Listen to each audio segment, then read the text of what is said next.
I rise today on a matter of personal and collective privilege.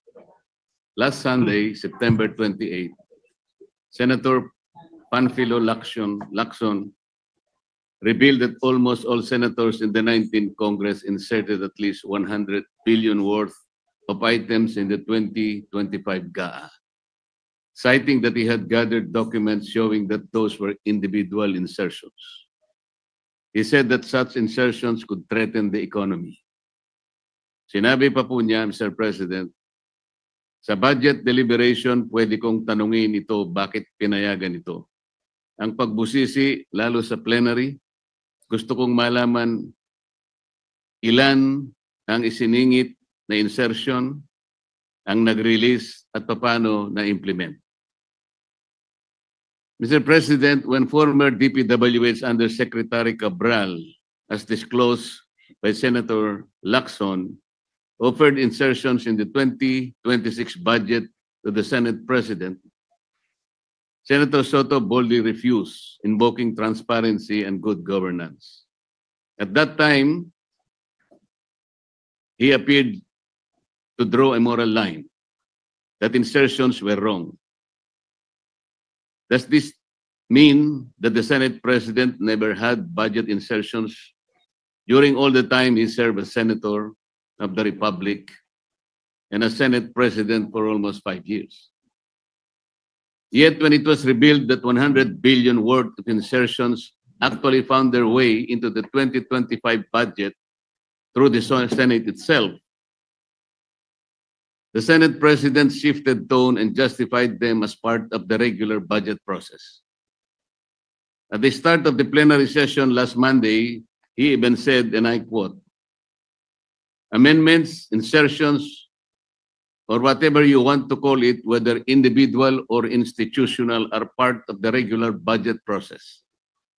These seemingly inconsistent positions have once again stirred confusion not only within this chamber, but more importantly, among our people." Just yesterday, Mr. President, Senator Lacson clarified that he did not mean to put anyone on the spot, but expressed that this is a chance for both houses to heed to the public outrage against corruption. Yet the fact remains, his prior statements have already cast doubts and shadows, not just to the individuals he alluded to, but also to the integrity of this institution. His disclosure last Sunday ended up banners of newspapers Monday morning, to the consternation of his colleagues. While a caucus was called in the afternoon of the same day to explain that it was not meant to put anyone on the spot, but to heed the public outrage, it's too late in the day, Mr. President. Mr. President, the confusion is further compounded. For years, Senator Lacson made it his moral crusade to denounce budget manipulations as the breeding ground of corruption, particularly infrastructure projects like flood control. He called them humongous budget insertions that fueled waste and abuse. But then in the wake of public outrage, instead of pressing for accountability and demanding justice for past misuse, he appeared to have abruptly shifted tone. After pontificating on the evils of insertions, he suddenly got off from his hobby horse of morality and simply urged both chambers to heed the public outrage. What does this mean, Mr. President? That after all the thunder, we simply move on.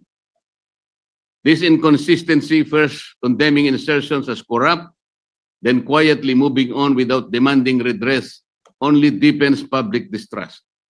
Are we truly committed to reform, or merely staging rhetorical battles without the resolve to clean up the rat? This flip-flop erodes the consistency of our institutions' stand. Are insertions wrong, or are they right? If they are wrong, why did we allow them? If they are right, why did we deny them before? Mr. President, we must confront this issue not with rhetoric, but with clarity of principle. The Senate is tasked under the Constitution with the power of the purse and the vital function of oversight. But let me ask, is oversight synonymous with budget insertions? Or are insertions merely convenient vehicles for pork and patronage?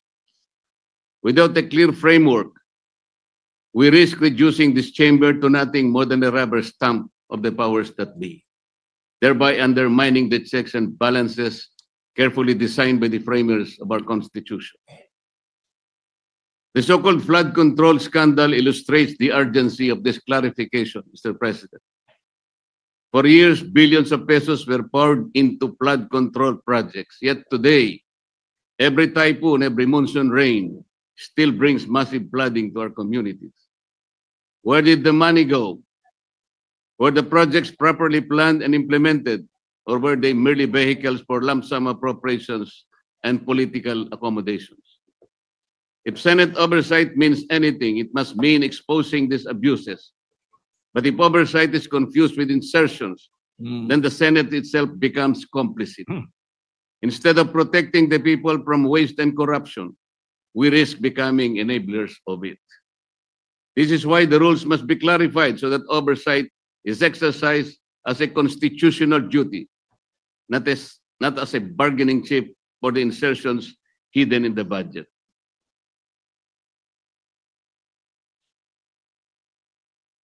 Mr. President, our people demand clarity. They demand consistency. Most of all, they demand accountability. The budget is not the private purse of politicians. It is the lifeblood of the nation. The flood control scandal is proof that unless we strengthen our oversight function, billions will continue to be wasted, and the Filipino people will continue to miserably suffer. I therefore urge this chamber to undertake a comprehensive review of our rules and practices on budget amendments and insertions, to draw the line between legitimate oversight and illegitimate manipulation, and to reclaim the public trust in our stewardship of their hard-earned taxes. Let us not be remembered as the Senate that equivocated on principle. Let us be remembered as the Senate that stood firm for transparency, for integrity, and for the Constitution. Thank you, Mr. President. Thank you. Before I recognize the majority leader, I just wish the presentation of the privileged speech of the gentleman was delivered while Senator Lacson was here. But nevertheless, to answer his question of whether from my 1992 to the present have I not had any insertions, I guarantee you I have never made any insertion in the budget, because insertions are not tolerated, and I will never do that, because when I say insertions, that means it is inserted and it is not done in second reading. You know, but it is done in second reading, and that was my explanation of the 100 billion mentioned in the newspapers. When there are individual amendments and institutional amendments and done on second reading, that is not insertion. Insertions are the ones that were done with this previous budget, which was done in the BICAM. Yun ang insertion. Malinaw yun. May kaiba yung insertion sa amendment. Amendment is legally done during second reading and approved on third reading. Ngayon, nagsabay ka na, nagpapasok ka doon, insertion yun. And I have never done that. All right? Now, the call to for this Senate to be open, we have already agreed. I already told the Senate Chairman of Finance that all amendments of senators will be done on the floor. They will own what they amend, whatever it is, and we will not accept any amendment in the bicameral conference committee, for the record. And so with that, and also the manifestation of Senator Senator Marcoleta is hereby referred to the Committee on Rules.